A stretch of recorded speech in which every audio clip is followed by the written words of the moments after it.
Hello, mathematician. Today I'm going to show you one of my favorite games that's available online, and that is the factor game. This game is on the website for the National Council of Teachers of Mathematics, and it's a really simple and great game for any student who has learned how to multiply. So really grades 3 and up can have a lot of fun with this game. So we're going to take a look at the smallest board possible for this game, which is a 4x4 grid here.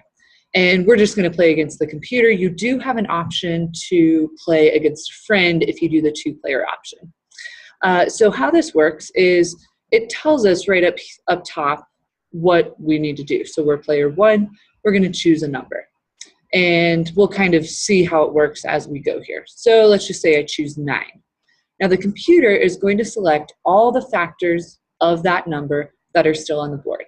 So we got 9 points for selecting 9. You can see our score over here. And then the computer got 1 point and then 3 more points for the 3. So that's a total of 4.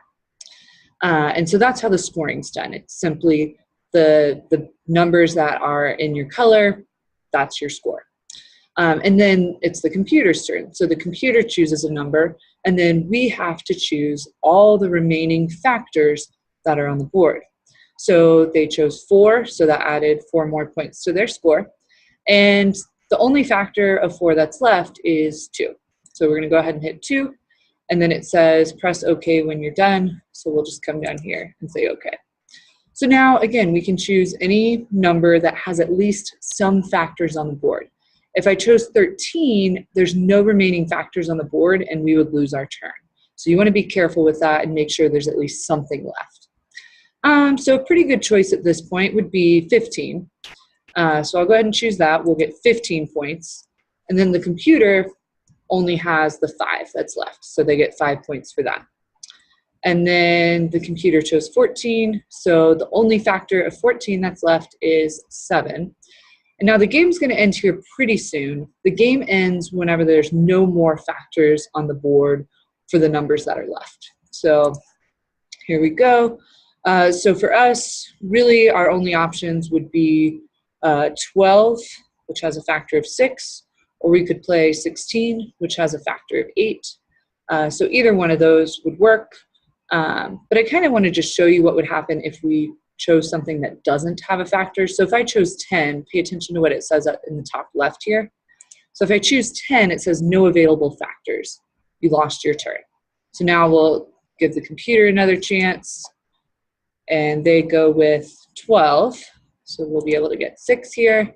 That's the only one. And then the last move of the game is 16, and then the computer gets 8. So even though we made a mistake and chose one that didn't have any factors left, we were still able to beat the computer.